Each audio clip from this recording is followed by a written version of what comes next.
my days are over, the race has been run. Turn my body to ashes, fly toward the sun.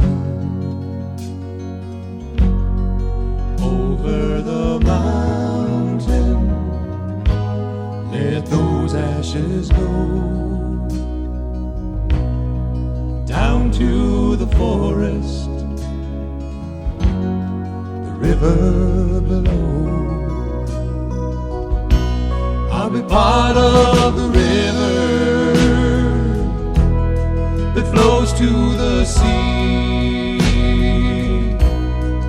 part of the great waves that crash on the beach, part of the great clouds that thunder to shore. I'll be a raindrop that falls in the snow, part of the rainbow that comes with the sun, puts gold on the mountain where the great river runs. Dear partner, that song, Part of the River, was written for your dad. I drove to your place right after you called to tell me he died, January 11th, 1986. As we sat there that evening sipping wine, you told me you were planning on getting your pilot's license so you could fly around Mount Rainier, where your dad had spent so much of his childhood. You were planning on pouring his ashes from the plane as you were flying over the mountain. I was so taken with the idea that by the time I got home, most of the song was written. It turned out you didn't get the license. And if I'm remembering correctly, your mom kept your dad's ashes in her car for more than 10 years, taking him everywhere. As we've talked about before, the idea for these letters came because in the fall of 2020, we'd been friends for 55 years. One way or another, we'd been singing together just as long. The fact that it was also 25 years from the moment you finally trusted you could be loved and took your leap of faith because you believed it was even more reason to celebrate. And then came the pandemic. For the moment, these letters will have to do. For me, it's important we sing together because we are friends. We're not friends because we sing together. The truth of that was made more real in the years following the Meany Hall concert we did in September of '84. You rightfully remained committed to your teaching career. A few months after that show, I rejoined the Brothers Four. My songwriting continued to evolve, in many ways becoming even more personal. The concerts we did do were at smaller venues, just the two of us on stage. And then, in 1987, approaching 40, I needed to prove something to myself. I told you I was planning on doing a concert without you. It was a tough moment for both of us. Made tougher when you said honestly it would be hard for you to sit in the audience and just watch. Around that same time, I met Leslie Eliel at a songwriting workshop. The three of us ended up doing some shows together. One of them included our friend and your fellow teacher, Steve Watson. And your daughter, Kisa, was born in 1986. And in 1989, your son, Riley. That was also the year you quit drinking. I remember a close relationship you developed for a while with tonic water. And then some really tough times. Mind-boggling, gut-wrenching, heart-stopping, soul-searching times. Some of it feels so long ago. Some of it still so vivid. I was living on Capitol Hill. I remember a night we got together. We found somewhere to eat on Broadway. A lot of the conversation was about not being in control, being out of control. Because I wasn't at a place where I could lift you up, part of me still feels like I let you down.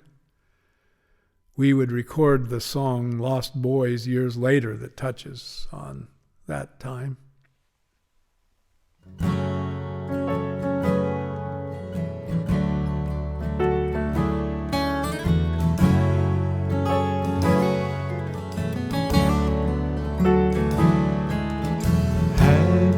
We simply weren't there for each other.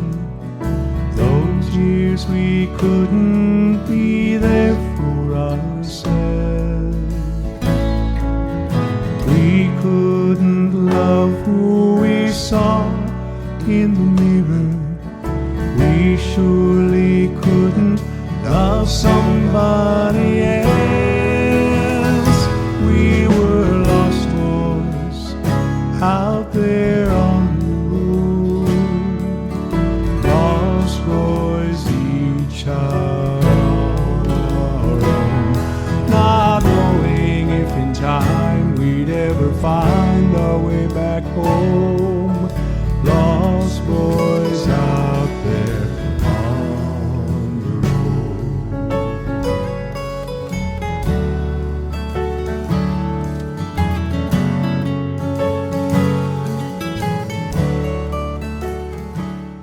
There we were, in our 40s.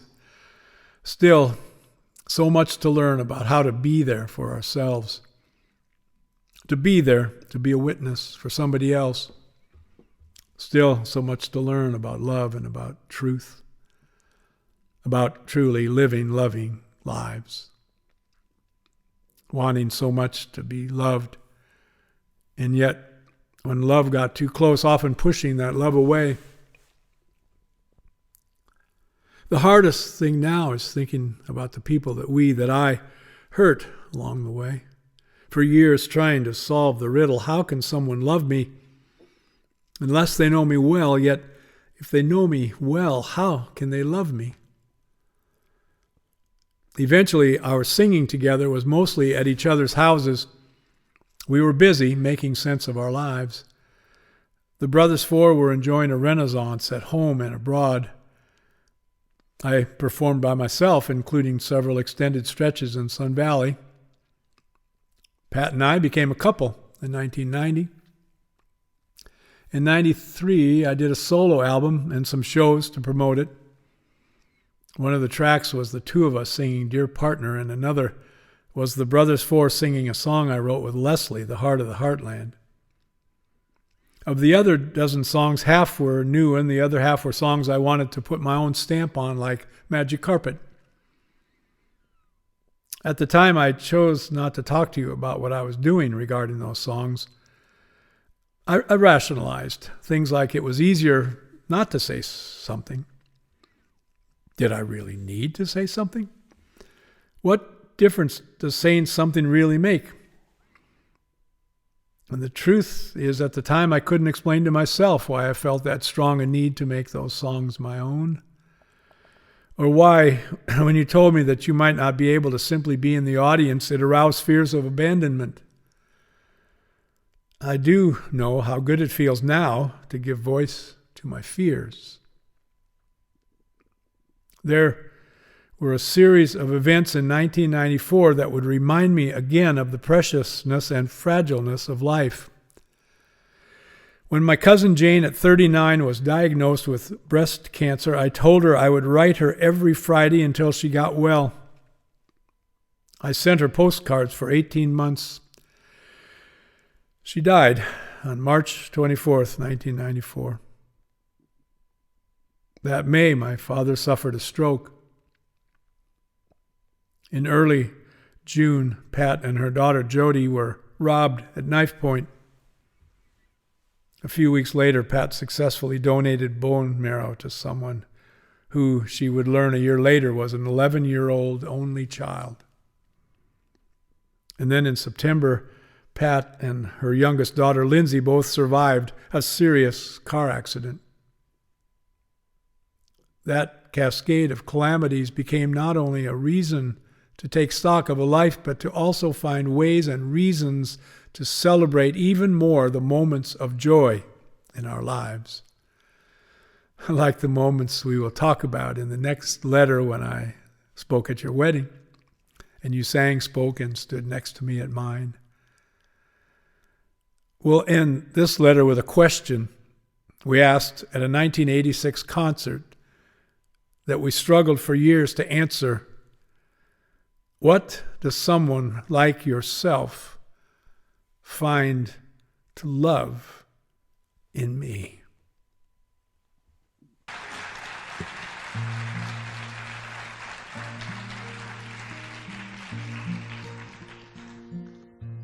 Sometimes I stop and wonder,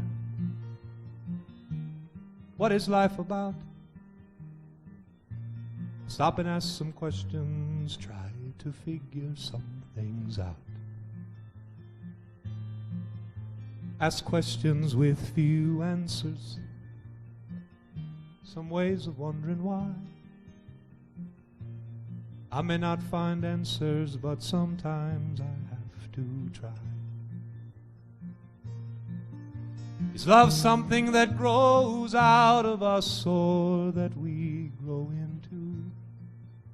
Is faith what we believe in? Something that we do? About human motivations, what of love and what of fear?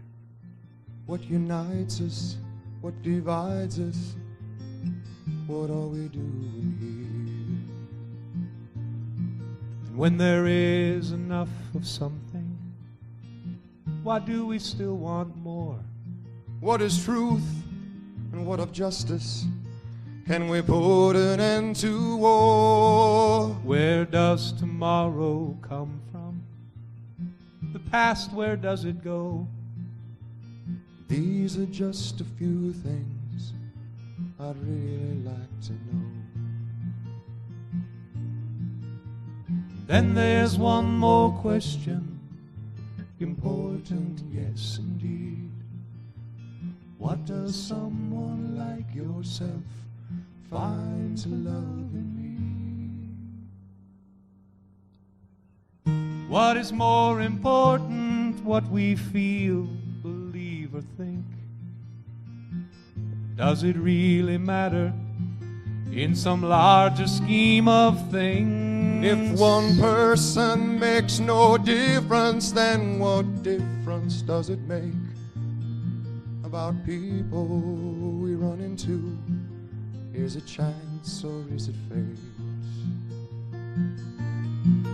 Is there life out there somewhere? Or if it is, what is it worth? Is it somehow more important than life right here on earth? Is there life after this one? Or is this one all she wrote? These are just a few things I'd really like to know. Then there's one more question, important, yes indeed. What does someone like yourself find to love